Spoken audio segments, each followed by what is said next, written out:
Assalamu alaikum everyone, and welcome to this MCB national webinar. Inshallah, we're going to make a start now. I believe we're getting people still joining us. So firstly, just welcome all. It's an important time for us as we now approach Eid al-Adha, and subhanAllah, we've all survived over 4 months of lockdown and many things in between. I think on behalf of the Muslim Council of Britain, we'd firstly like to congratulate the community for their incredible efforts in helping to keep our community safe and in also reopening our masjid safely too, and continuing all of our important prayers, janazas, and so on and so forth. So mashallah, really important. I would like to actually start with some Quran, so I'm going to pass it over to Dr. Wajid, inshallah, who will recite some verses for us.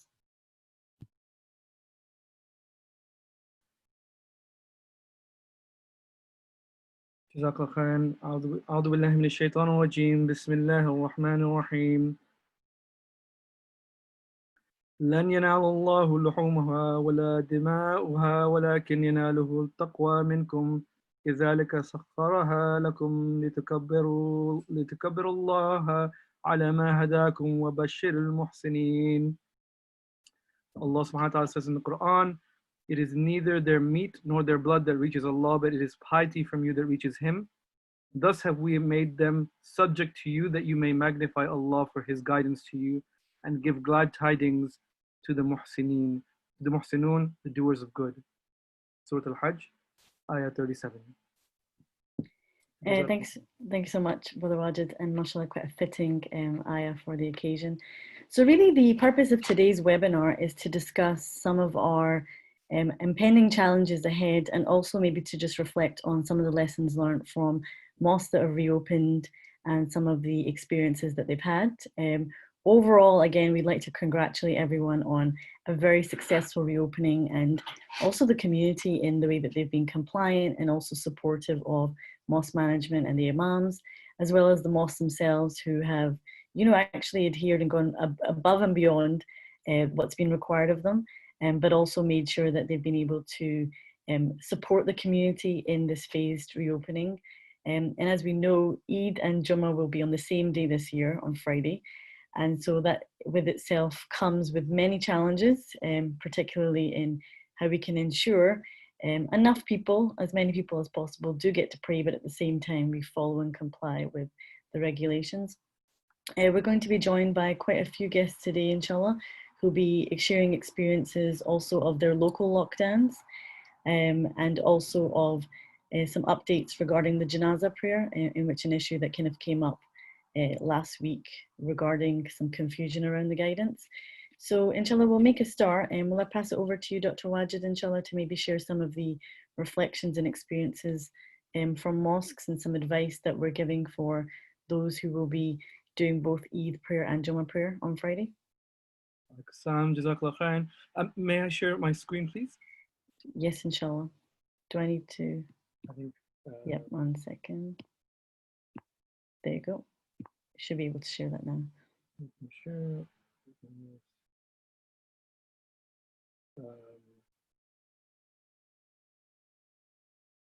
There you go. Share. Okay, and please do tag team along with me, Sister Zara, because I know we've had this discussion. Of course. We've been discussing ourselves about this. So if any of the panelists want to jump in at any point, please do. أعوذ بالله من الشيطان الرجيم بسم الله الرحمن الرحيم الحمد لله والعالمين والصلاة والسلام على أشرف الأنبياء والمرسلين نبينا محمد وعلى آله وصحبه وسلم عليه تسليما جميعا كثيرا. So welcome to the Eid al-Adha briefing that's been organized to bring together the advice and information from across the country, and also from different other countries and different guidances and different opinions, different specialities, so that we can come to a common position for the Muslim community. And we want to start off by talking about the story so far. As Sister Zara said, alhamdulillah, the mosques, by and large, the majority have reopened, and it's been a very successful reopening so far. We haven't had many instances where the community has fought back against the masjid committees or against the guidelines being put forward, where there have been arguments about, I don't want to wear a face mask, or why can't I come to the masjid?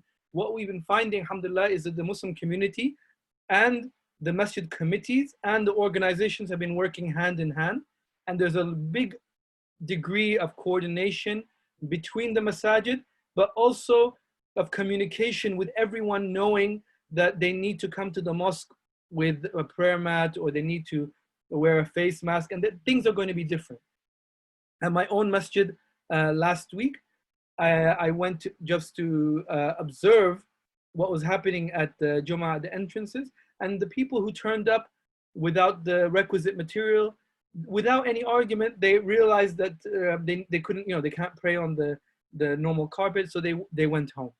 And there wasn't, we assumed that there would be some disagreements and so on, but alhamdulillah, this was by and large avoided. But we have now the biggest test coming up this coming Friday, because we have Eid Mubarak and Jummah Mubarak, which equals difficulties Mubarak as well, right? There will be a lot of challenges on the Friday. What kind of challenges? It's obvious, but the numbers of people who come to Eid are many, many times more than what will come to an average Jummah. And not only that, but the kind of people who come to Eid may be less in communication or less accessible to the masjid committee or less aware of what's going on than the people who maybe come to Jummah. So there are people who maybe are coming from different parts of the area, so they've traveled in to come here, or maybe they're not able to come to the masjid on a regular basis, so they're more out of touch. So you're more likely to find that they may be unaware of the changes that are taking place. Added to this, Eid and Jummah are on the same day. So, organizing Jummah is difficult enough, but having to organize our Eid prayer as well is going to be difficult.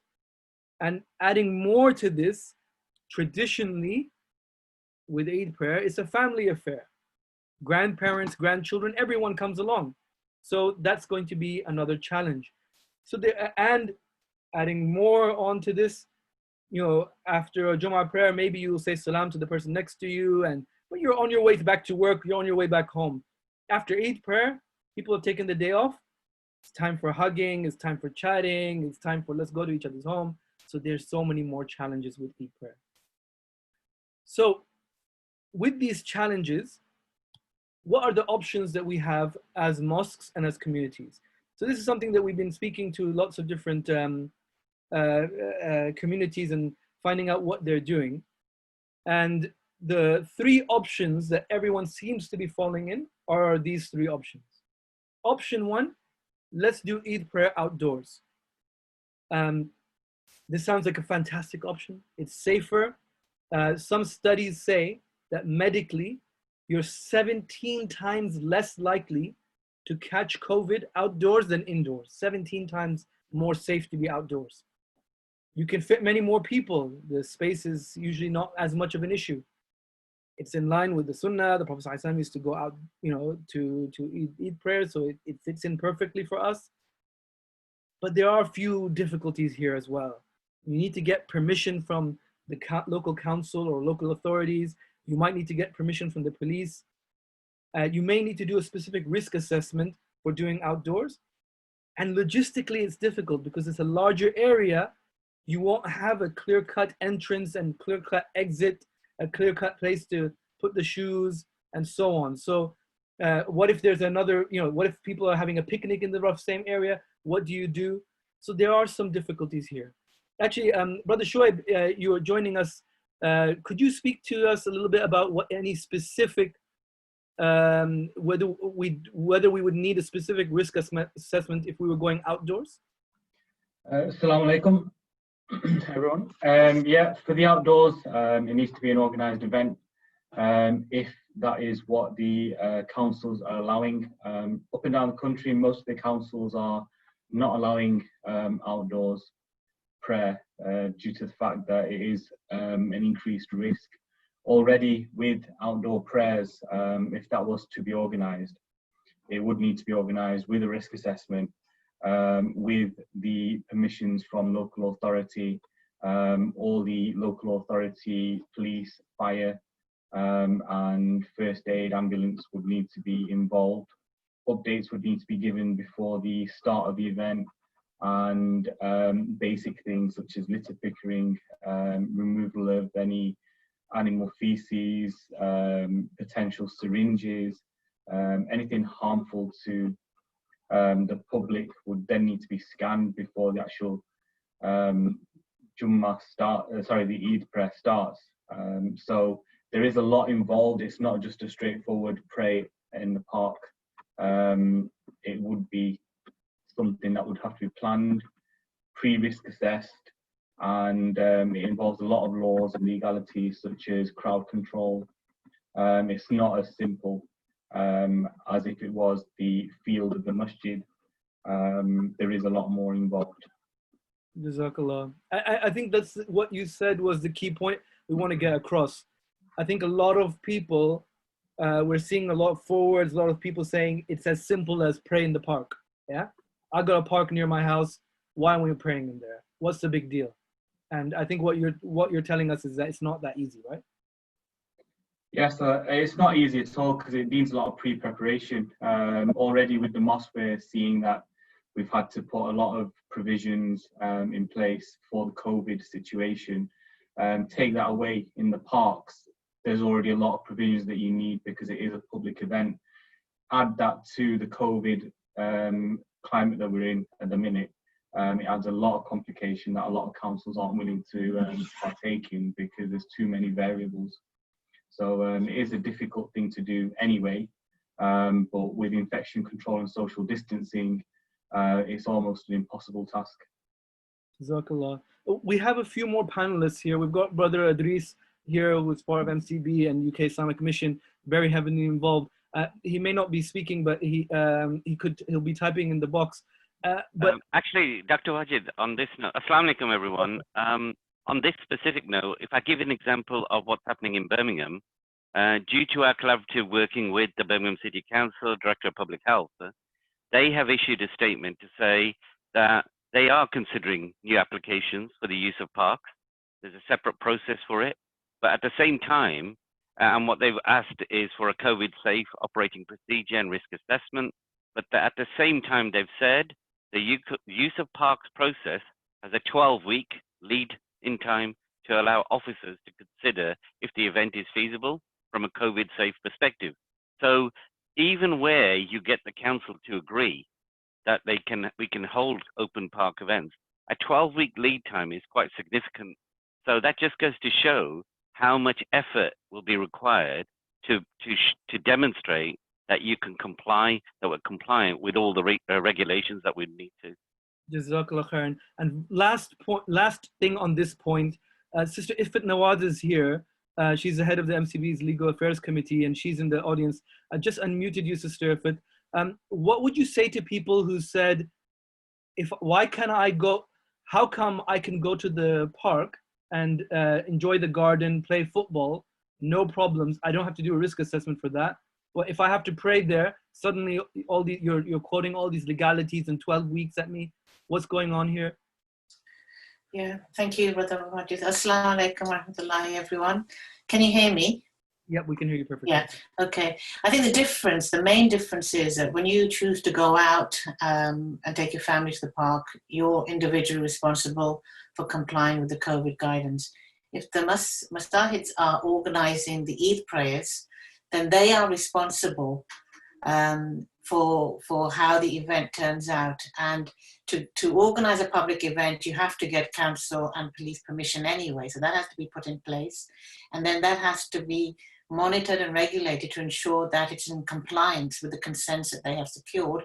Otherwise, the trustees, and it comes back to the liability point again, the trustees and the management committee will be held responsible for any breaches of the COVID guidance. And that's the essential difference between individuals choosing to go out themselves as opposed to joining a public event organized by your local masjid. Thank you. You're welcome. Jazakallah khairan. So I hope that kind of really discusses the outdoors option right there. You can see it's not impossible, but there are a few things that we need to consider. Option 2 is no Eid Salah. And we know that there are some masajid that are doing this, including in London. And the reasons that they're citing is that there's a lack of volunteers that they have available. There's a lack of time to prepare for the Eid Salah in a proper way, with the protocols and risk assessments. This, because the liability is on the committees, as Sister Ifat just told us, it's their right, because it's their right to say that, look, we've weighed up the pros and cons, it's not possible for us to do it.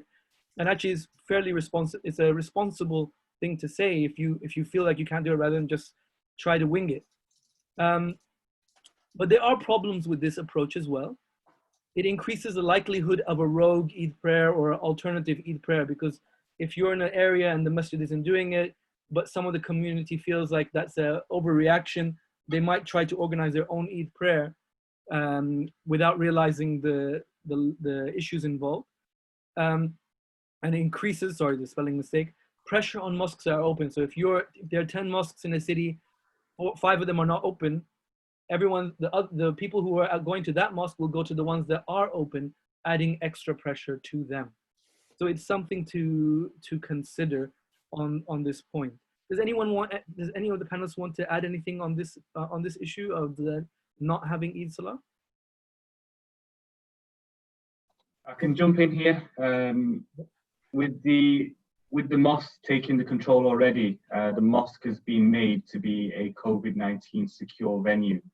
That involves the fact that there is social distancing measures and there is proper controls to prevent the ultimate risk, which is infection from the COVID-19 virus.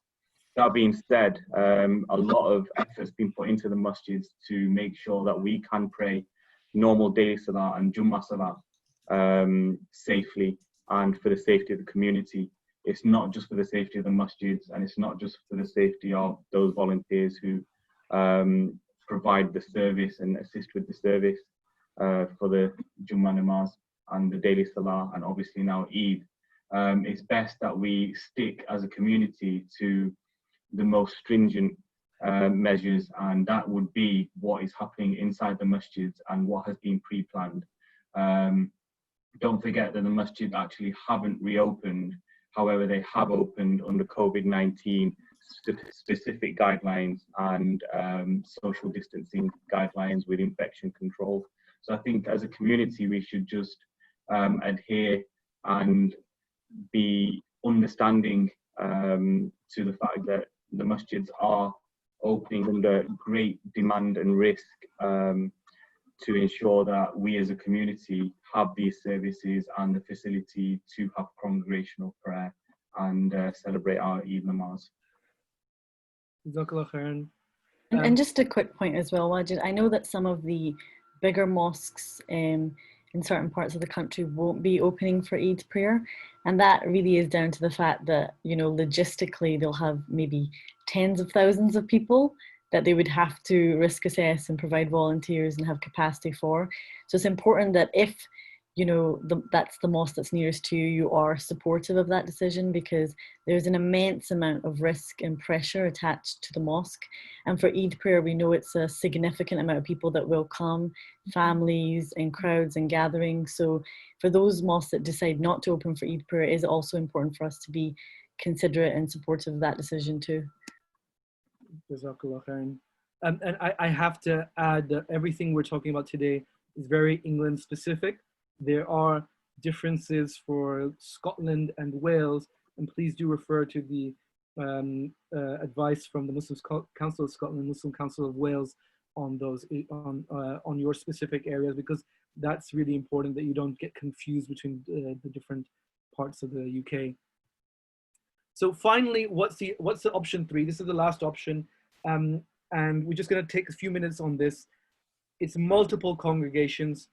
See, this system is basically what we've already been doing for Jummah, and it's actually, sorry, Sister Ifat wanted to come in. Sister Ifat, do you want to come in first before I go into this option? It's It's okay, I'll come in at the end. Thank you. Okay. So this option is what we've already been doing for Jummah for a couple of weeks now, for a few weeks now. And alhamdulillah, it's been working well. So why not do the same system for Eid? We also have a longer opening window. With Jummah, you have a shorter period of time from when the period for Jummah starts and finishes. But for Eid prayer, there's potentially a much longer period of time. And I hesitate to put words in the scholars, but we have Sheikh Ibrahim Mogra here who can advise us on a longer opening window for that.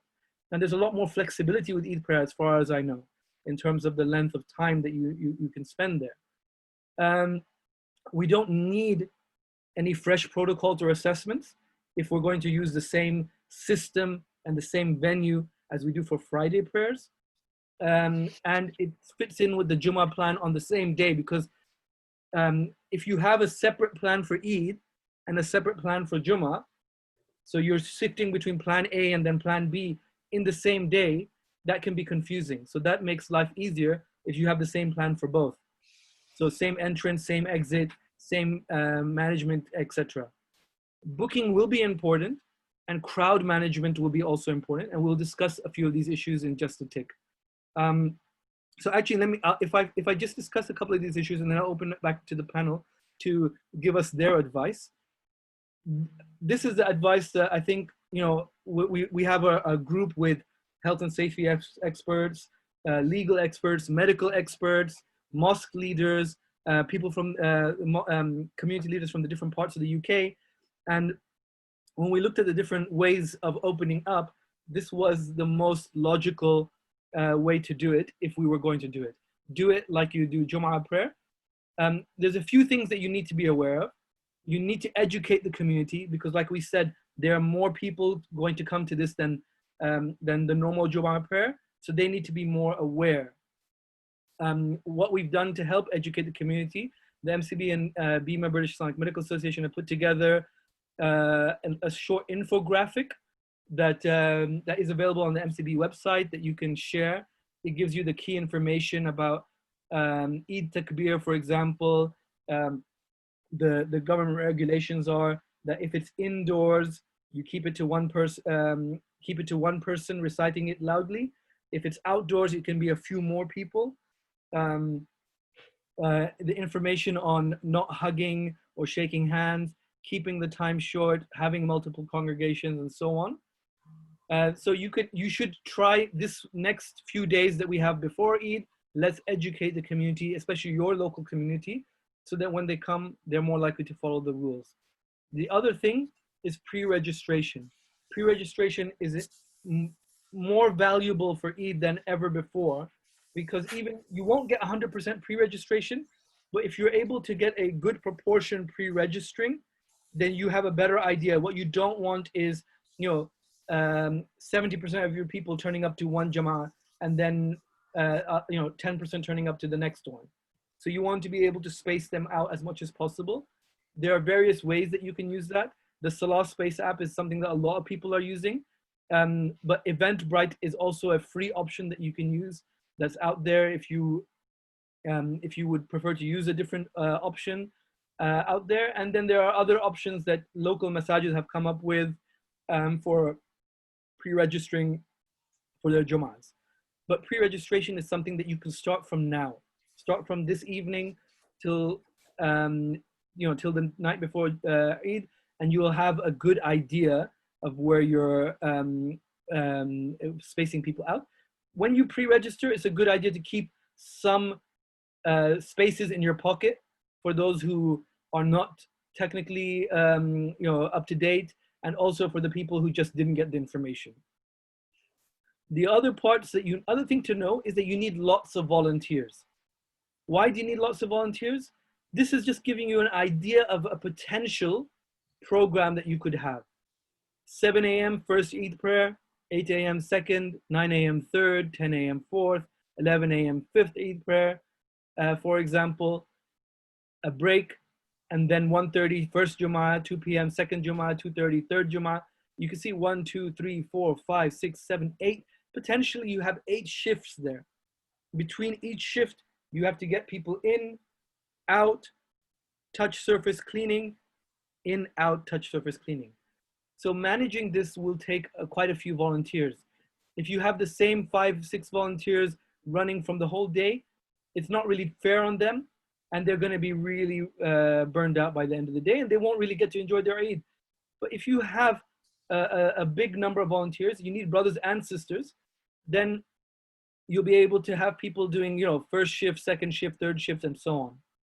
So having a lot of volunteers will make your life easier. Get the volunteers, and something that we would really recommend, this is the time for the mosques to get their young people involved.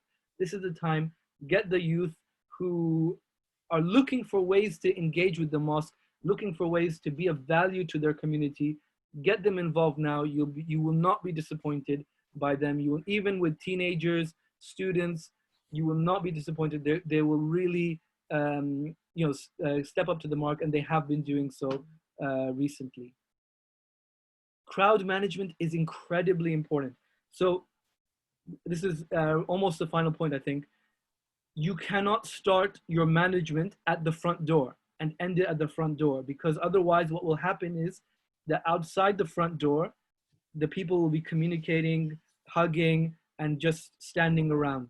And that's going to be a perfect picture for the news or an issue for somebody to complain about. And it's going to be dangerous from a healthcare point of view.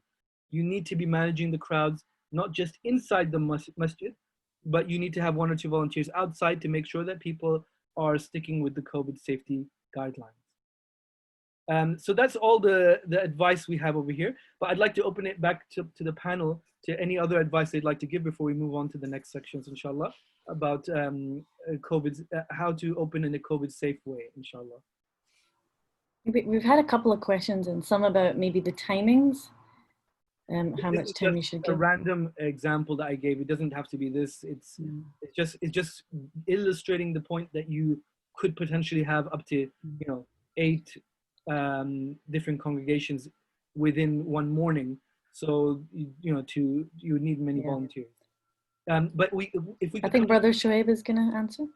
Yeah, there's something with the timings that we need to consider, and that is with the Eid namaz starting at 7 or anything earlier than 8, we also need to think about getting the attendees into the masjid. So possibly having a very early start would require the masjid to open at least an hour before, so about 6 or 5. So maybe consider a later start, perhaps about an 8:30, so you can open the masjid around 7:30 a.m. and start the preparations. Because don't forget, we have to maintain that the masjid is ready.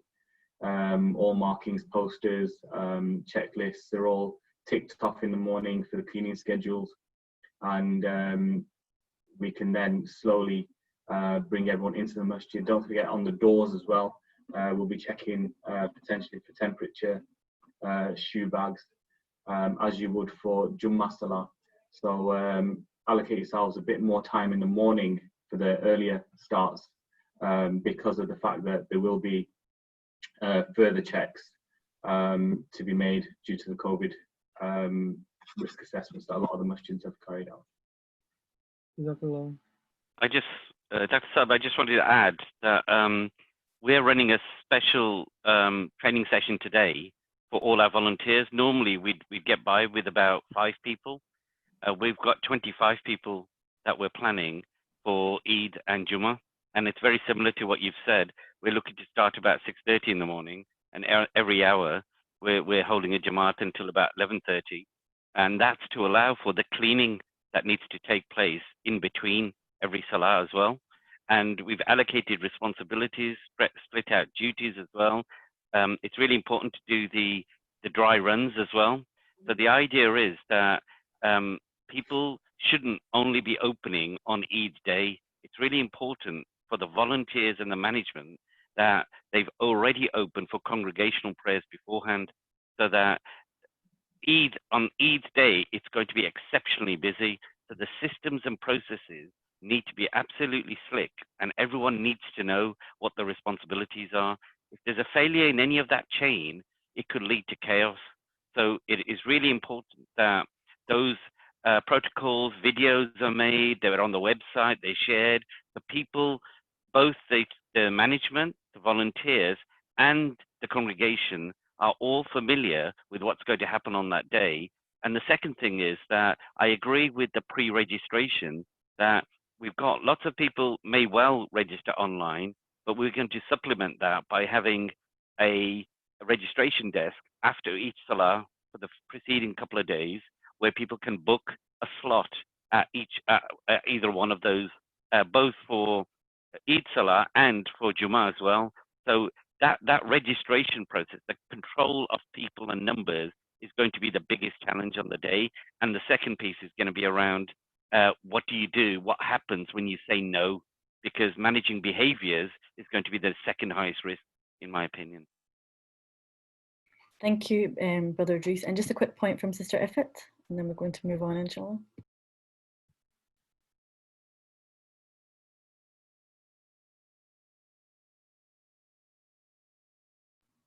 Sister Ifat, you're still muted.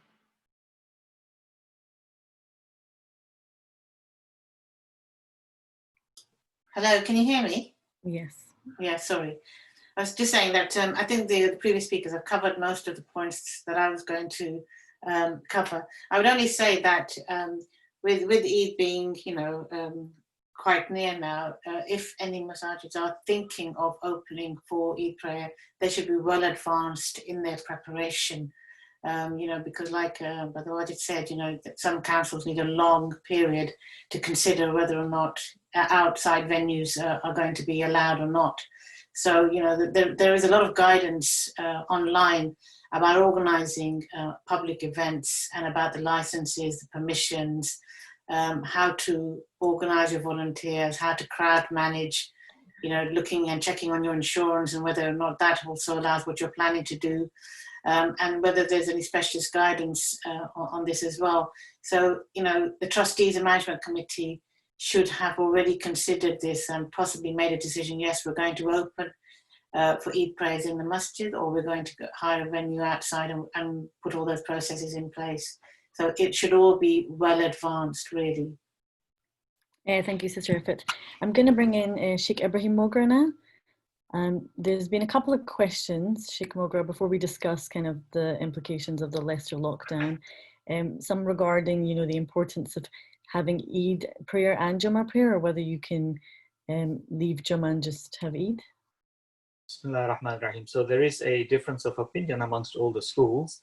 The Hanafi school and the Maliki school will still require both the Salatul Eid and Salatul Jumu'ah to be performed. The Shafi'i school is a bit lenient and would say that if one has performed Salatul Eid, they can be excused from performing Salatul Jumu'ah. However, they would have to perform Salatul Zuhur in any case. The Hanbali school is the most lenient, so to speak, in comparison, to say that if they have performed Salatul Eid, then Salatul Jumu'ah is not required, and they will perform Salatul Zuhur. The best thing is to consult the Imam of your masjid, because many of our masajid have got multi school attendees. So a masjid may have attendees from all these different schools, and some may not even be following a particular school. So it's best to consult your Imam and get personal advice on that. Yes, we're still getting a lot of questions, Sheikh, regarding the organization of Eid prayer and how to do it correctly. I guess maybe what might be good from yourself is some of the lessons that Leicester has learned on how they've done congregational prayer, or the fact that the lockdown has continued there. What are some of the pitfalls that the community should avoid at this time, especially if they are going to be hosting Eid prayer, many Jamaats, and the potential risks that come with that? So Leicester has had an extended lockdown, so we did not have the good fortune of even opening up partially for some of the prayers as the rest of the country did from the 4th of July, I think it was. So we have had 0 congregational prayers in the masajid to date. And inshallah, we hope that on the 31st of July, the extended lockdown will end. I think it's very important for us to realize the seriousness of how this virus spreads and how we can either hinder its spread or encourage its spread by our behavior. I don't want to point any fingers, but my personal observances, each time I had to pop out for grocery shopping, I would see how we conducted ourselves, either on the streets or within the businesses in the shop. Eid al-Fitr, I observed how some of our Muslim community conducted themselves. I appreciate the joy and all the rest of it, but there were many things I saw that caused me a lot of concern, and I have tried to raise awareness about this. But you see, people are looking at what the mainstream communities are doing and then challenging me to say, well, look at this beach and look at this ground and look at this event and look at this parade. The point is, we as Muslims have to set a good example for others, be a good role model. And just because others are breaking the guidelines, it doesn't mean that it gives us a license to do the same. So we have to set our own standard, particularly as we are under the microscope so much. Islamophobia is rife. There are people out there to demonize Muslims, and they're looking for every slip up that we make. Now, the area of Leicester that you see on the map is predominantly South Asian. Indeed, the two areas of North Evington and Spinney Hills. I live in Spinney Hills myself, in the Highfields area. These are overwhelmingly South Asian and overwhelmingly Muslim areas. And within this square mile or two, we have close to about 30, 40 masajids. So it's a very, very concentrated community whose residents largely are Muslim.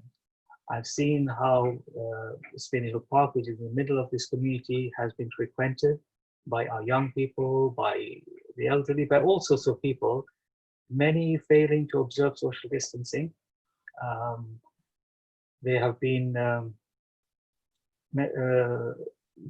many suggestions that a lot of the small factories that are concentrated within this marked area on your screens,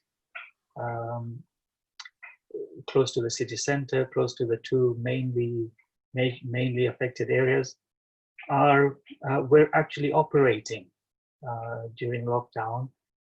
So there's all sorts of things that have gone wrong. And all I want to appeal to everyone is please, please ensure that these mistakes are not repeated in your areas. I've already seen one of the comments about Luton. They're asking whether they should stay open because they've had some testing done.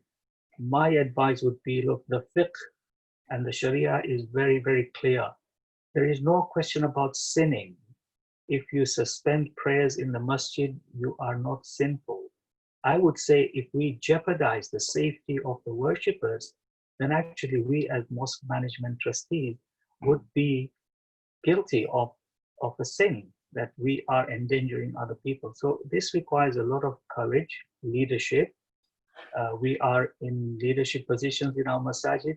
We have to lead. We should not be led by the masses. We have to help them understand and realize the magnitude of the seriousness of this issue. Eid is a very, very emotional day. It's very, very difficult to hold back. I have managed to upset some people because they see an imam, they want to come over and shake your hand, and I refuse to shake their hand, and they become upset. Comments like, oh, so our iman is so weak now. Hey, we don't even trust in Allah. These are difficult conversations to have because people have different approaches to all these things. So I would urge caution. We've heard about Blackburn. May Allah make it easy for our brothers and sisters there. But the point is, what is under our jurisdiction are the masajid and the prayer arrangements that we make. What the general public do, that's their choice. We are responsible for what we arrange and organize. And really speak to the ulama. The Sharia is so accommodating. It's so accommodating that I personally have a very strong belief that praying at home, I have received much more reward than I would have praying in a mosque, because I've kept others safe, and I've kept my own self safe and my family safe. So these are just some personal appeals I want to make to everyone. To please be mindful. Eid, the fuqaha, the ulama have even given us dispensation. You can pray Eid at home if you can't attend an Eid prayer at a mosque or an outdoor opening. We hold our Eid prayers in Spinney Hill Park. We get some 6,000-7,000 people out in the open in a market every Eid. We haven't done it for Eid al-Fitr. We won't do it for Eid al-Adha, because we know that it's very, very difficult to control people, and we don't want to take responsibility for that. So speak to your ulama, speak to your local scholars, take full advantage of the fiqh dispensations that are available to us. And let's be safe, and let's keep others safe, inshallah. Thank you so much, Sheikh Ibrahim. Inshallah, we'll be coming back to you at the end during the Q&A session, but I think some really pertinent and poignant advice as well. We're now going to move on to Brother Muhammad Ijaz, who's coming from Burton, and he's going to share some of the experiences that Burton has had due to the closures that they've faced. Brother Muhammad, are you there? Assalamu alaikum. Walaikum assalam. Yeah, just to give a brief overview, what we've had in Burton is we had a sharp rise in cases. Just give you some figures from the meeting we had with the council. Between the 4th and the 20th of July, there was 55 confirmed cases, and these are the council figures. And the meeting we had with the council, they told us 84% of them cases were in the South Asian community. What happened was late last Thursday, I think the council had a meeting between themselves. There was no representatives from any of our mosques present at the meeting, but after their meeting between the councillors, they phoned all of our masjids individually, telling each masjid that the other masjid was going to close. So it pretty much put everybody on the spot, and as a consequence, all the masjids decided to cancel as a safety precaution, the Jummah congregation for last Friday. Looking back now, it probably wasn't the right decision. We have had, I personally tried to bring all of the masjids together to try and, get a bit of unity going forward. So before we make any decisions, there's a little bit of consultation and a bit of thought instead of just making knee-jerk reactions. But just on the back of the masjid closing, we had a lot of negative press and publicity. I think that went quite viral, which again, I think you will all agree at the moment.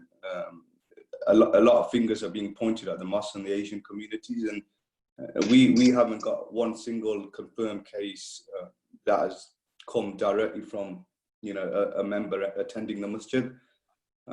So the press or the headlines that were written in the local paper, I have personally chased that up. I've spoke to the reporter and the editor, and I did bring it up in the meeting we had with the council on Wednesday, and they acknowledged that they need to be a little bit more in control with the words that they're putting out there, because it inevitably will increase hate crime. And we're already living in a society where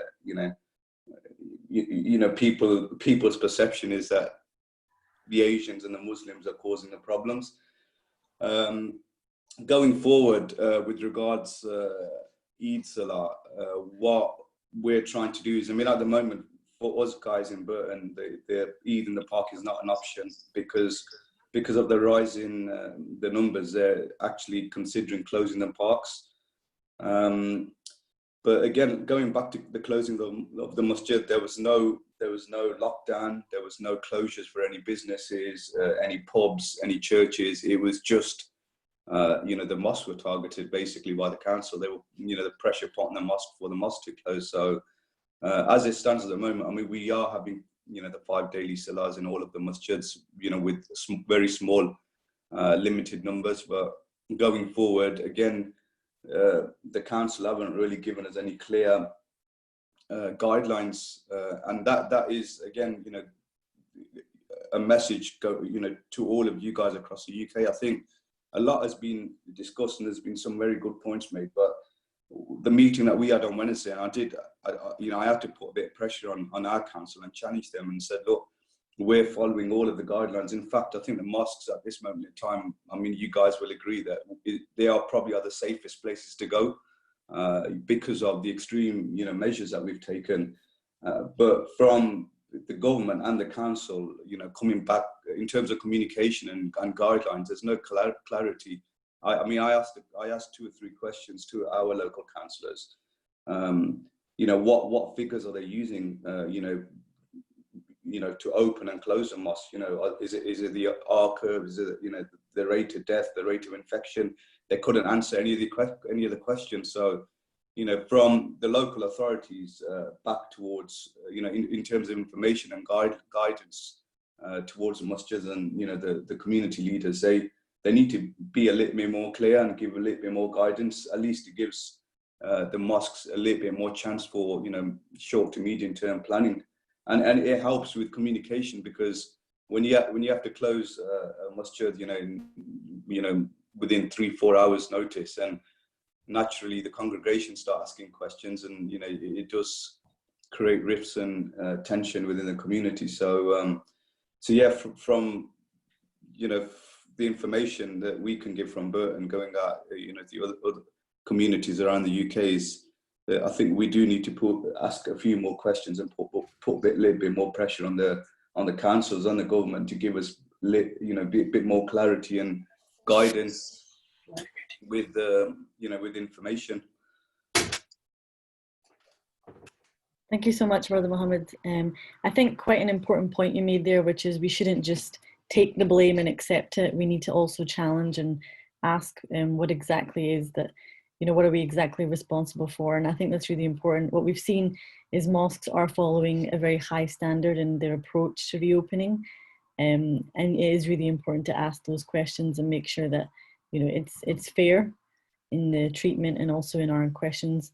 So I'm going to invite Sister Ala from the Muslim Council of Wales, inshallah, just to give us a little bit of insight as to the experience in Wales and the arrangements that are going to be allowed there. Assalamu alaikum wa rahmatullah, jazakallah khair for having me on. So in Wales, it's only been a few weeks really since the masajid have been allowed to reopen in an amber state where they can do congregational prayers. And alhamdulillah, there isn't a limit inside the masajid apart from the new capacity based on physical distancing.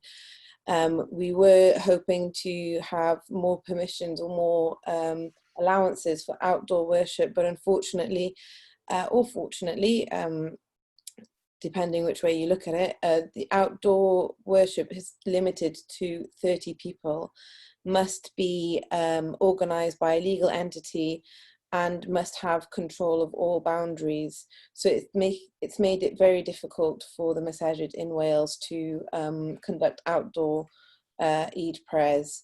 So we are encouraging for, if possible, the multiple prayers within the masajid, and we're really pleased with how each masjid has taken on what they can, and the compliances and the amount of work from the community and the committee members with getting it all up and running. So that's where we are in Wales at the moment in terms of Eid prayer. So indoor, there isn't a limit apart from your mosque capacity. If the mosque has got its own outdoor space, so its own car park or grounds, you can use that without a limit apart from capacity as well. So it's only if you're using other outdoor spaces that there is a limit of 30 people. So that's a summary of the changes. Everything else, MCB, you've done a fantastic work with everything that's presented so far. Jazakallah khair for everything. Assalamu alaikum. Thank you so much, Sister Ala. We're now moving to our kind of final segment, which is the question and answer. We've had a lot more questions regarding the logistics, but before we get on to that, we just want to clarify an issue that has popped up in probably a lot of our news stories regarding the Blackburn Mosque closure. I just want to put a little disclaimer that unfortunately we weren't able to get a hold of Blackburn Masjid Committee to have them speak here today. So we do apologise for that, but we do want to clarify this issue because the story in some ways was a little bit misrepresented as to exactly what happened. So will I just pass it over to you, Brother Wajid, to clarify some of the issues? Assalamu alaikum, jazakallah khairan. So the issue is, we've all seen this, a Blackburn mosque faced police investigation, over 250 people at a funeral. And if you got this message, you were probably one of two. You were either really annoyed because you were like, why did they do that? How could they let the side down? I mean, did they not read the guidance? What's wrong with them? And on the other side, you were thinking they didn't do anything wrong. And I know that we had this discussion ourselves in the group.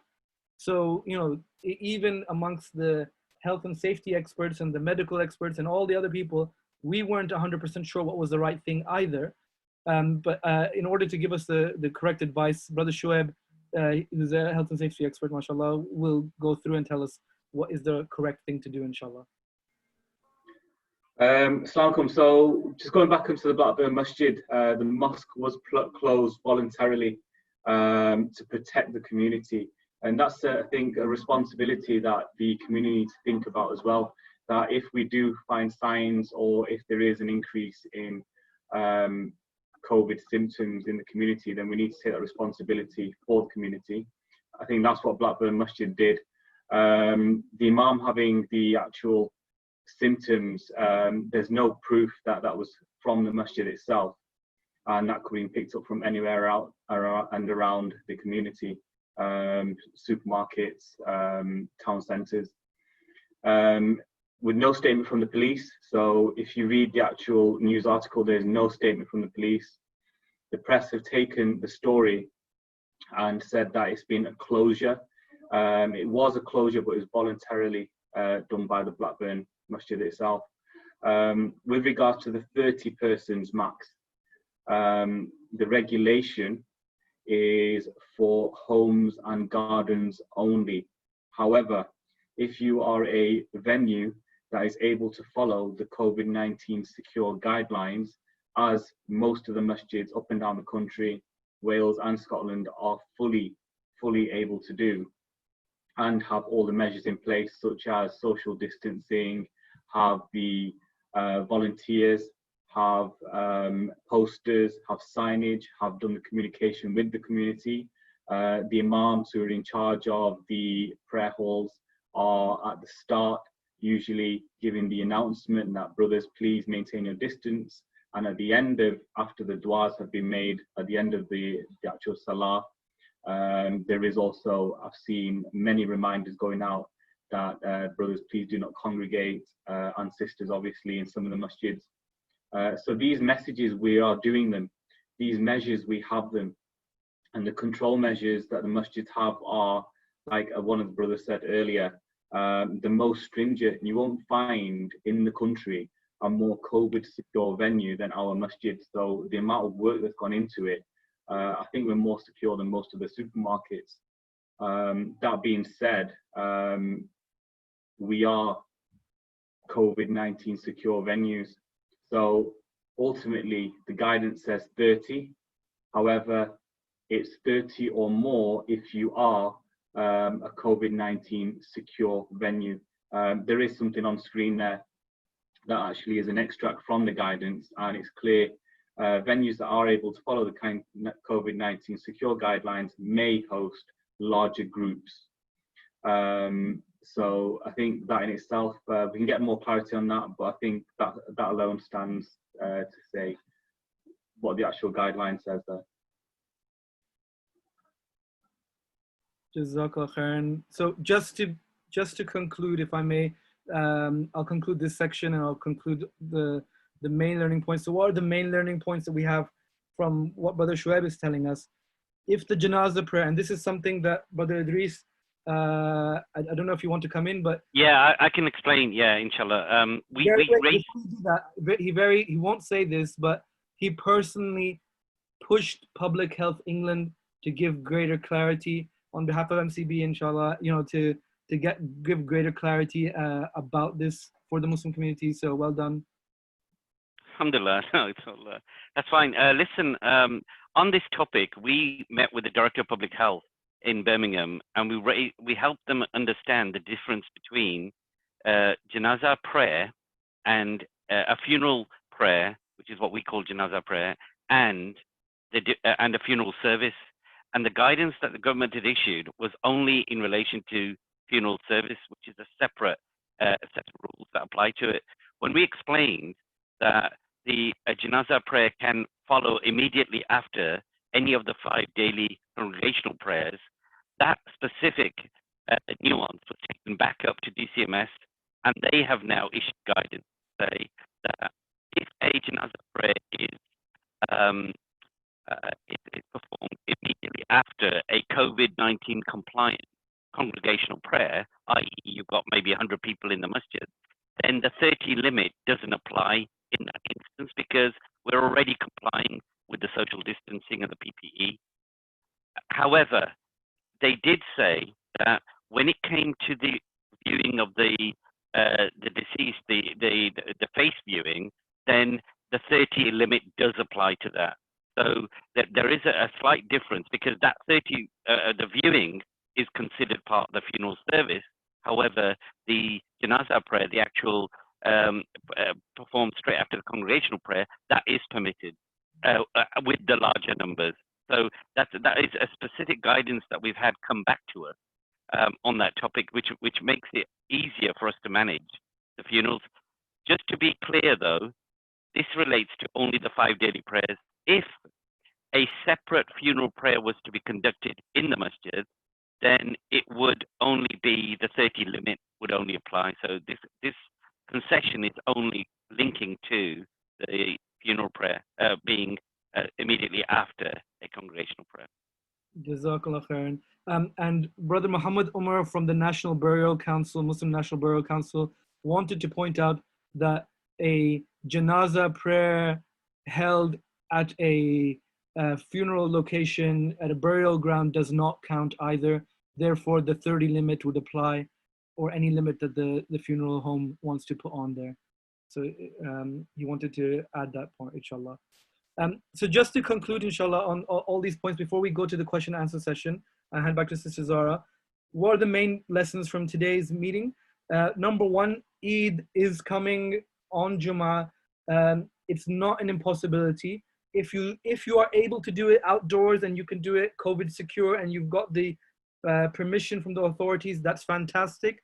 If you decide not to do it because of you've looked at it and you've decided it cannot be done, then that's your prerogative.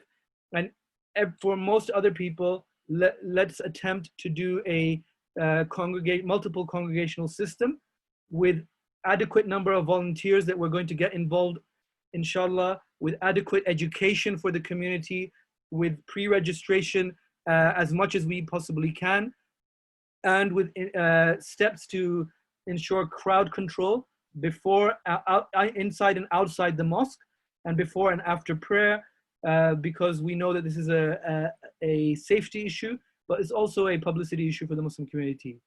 The second thing is the balance between what Sheikh Ibrahim was saying and what Brother Ijaz was saying. What Sheikh Ibrahim was saying was very, very important, that do not snatch defeat from the jaws of victory. We've done well, alhamdulillah, as a community. Please do not snatch defeat by letting our guard down, by taking shortcuts. We can see the example in Leicester, for example, and other places where they're not even allowed to open the masajid at all. These local lockdowns, you don't want it to come to your town. Please take care. Don't look for shortcuts. But on the other side, don't jump to owning every problem, and make sure that if the council or anyone asks a mosque to close, before you act, before you make a public statement, have a conversation with the other masjids in your area, coordinate with them, discuss with the Muslim Council of Britain, of Wales, of Scotland, so that we're all acting together, inshallah, and in a coordinated manner. And finally, on the janazah prayer, you've already heard the conclusion. So inshallah, hopefully this has been useful, but I'll hand it back to Sister Zara for the question and answers. Jazakallah khairan. Yes, we've had quite an overwhelming amount of questions, so we're just going to add 5 more minutes onto this session, inshallah, for those of you who can stay. I'm just going to group the questions, and I think maybe Brother Shoaib and some of the other panelists can kind of easily kind of decipher these. So on regards to the logistics of Eid prayer, we've had questions around, you know, the compulsory nature of taking the registration. Do people have to maintain a 2-meter distance if they're wearing face masks? And also, how much time should mosques allocate in between, you know, shifts and people arriving and leaving? So with the timing, I think the time is very critical because we are obviously, it's not everybody walking into the masjid as normal as they were last year for previous Eid namaz. This will be very different, where we will be just as we are for Jummah, holding all the safety precautions for infection control. So that being said, I think we should allocate a longer time of an hour. At the end of the namaz as well, I think it's quite important that we have some sort of crowd control facility outside the masjid, because naturally as brothers we want to celebrate, and sisters, the Eid celebrations and hugging, shaking hands, that kind of thing outside the masjid. I don't think we're going to be penalized in our faith for adhering to COVID-19 and keeping the community safe. So that kind of thing is quite important to consider for the end of the Salah. Going back to face masks, there's no scientific evidence to state that face masks 100% control the virus. However, it is a precautionary measure, and also something that is within the guidelines, that if you are to reduce down anything less than 2 meters, it should be with infection control measures, such as the use of face masks, such as the use of gloves, if required. But there is no actual push on PPE other than face masks are important to use. You cannot reduce it less than 1 meter, as the guidelines state. It is anything over 1 meter, and well, basically 1 meter plus with face mask. I'll move on to the next question with that one. Yeah, there's just a question that's come up about managing children that may attend or families attend. Children, they are allowed to attend. There is no restriction on age. However, masjids have put a limit on age, such as the ages of anything between 10 to 15, I've heard. Some masjids 13, 12. There's no actual age limit. The limit is based on if a person, and I use the word person, not child, can adhere to the social distancing measures and can read the signs, posters, and understand the rules of the masjid, then that person is allowed into the masjid. If that person is unable to maintain social distancing and follow the rules, read the signs, then that person shouldn't be allowed to attend the next Jummah respectfully, and that falls within the category of children. If that then falls with the individual communities to decide what age that is appropriate for. Assalamu alaikum. Can I just add on a medical note, if you are not allowed in the masjid for the daily prayers or Jummah prayer, then you should not also be coming for the Eid prayer. We're finding a lot of people say, well, you know, it's okay, you know, I'm over 70 or I'm high risk, I'll still be going to Eid prayer at least. It's not advisable. And in such cases, what we would recommend is that if they've got a large family, their family pray with them at home. So for example, my own self, I will be praying, me and my family will be praying at home so that we don't have to leave our parents or any high-risk individuals, and we go by ourselves. Yes, definitely. There was a couple of questions that we had in earlier about organizing Eid prayers in the garden with neighbors and friends, you know, as to whether that was permissible or the risk. And someone has just also asked, you know, are face masks compulsory to wear? Face masks are not compulsory, however, it is highly recommended. You've got a moral duty to the community to protect them in the best way possible at the highest levels. And then we also have the legal responsibility that are we taking all the necessary measures for infection control. Also, a lot of the masjids have reduced down to 1 meter to increase the numbers inside the masjid. That can only be done with control measures in place. You cannot have less than 2 meters without any control measures. So it is compulsory on a basis that in order to satisfy the changes to the masjid down to 1 meter, yes, you should wear face masks. It is also a moral duty to the community that you're doing everything best possible. Sorry, Sister Zara, the second question was? It was just about organizing Eid prayer in your garden with neighbors or friends. Yeah, so that then falls into the 30 max category because it specifically says 30 max for gardens and for homes. Homes and gardens are not specifically COVID secure venues such as the mosque have put in place all the measures and controls. So the best thing to do for gardens and masjids is maintain the distance, do the best possible you can for infection control. Obviously, if it's 1 family, 2 families, follow the guidelines for that. It is possible. Obviously, it's not classed in the guidelines as a COVID secure venue. Thank you so much. Okay, everyone, I believe we're going to have to wrap up there, inshallah. This session has been recorded, and inshallah in the early this week, hopefully Monday, Tuesday, we should be able to share that and get that out to you all. I hope we've been able to answer as many of your questions as possible. If you do have any more questions, just email us in, check out our website, and inshallah our guests will do their best to respond to you as soon as possible.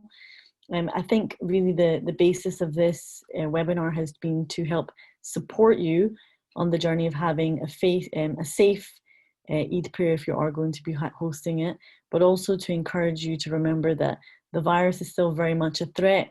We know that our communities are more susceptible to harm, more high risk, but also in this week we have the time to prepare and to make sure that everyone who trusts us to come to our masjids is taken care of. We have one-way systems, we ensure access for women, and we make sure that there is no crowding and really no excuse to blame the Muslim community for heightening the risk to coronavirus or spreading it. So I think there's been a lot of wealth of knowledge from all of our guests. We thank you all so much for your time on this Sunday morning. We hope, inshallah, that Allah will make us successful, inshallah, ameen. And please do take care. There is quite a lot of responsibility on us, and we need to continue to do our best to make sure that we keep our communities safe and always work to a standard more than what is required, because we need to make sure that that lives are kept safe too, inshallah, for the whole society and community.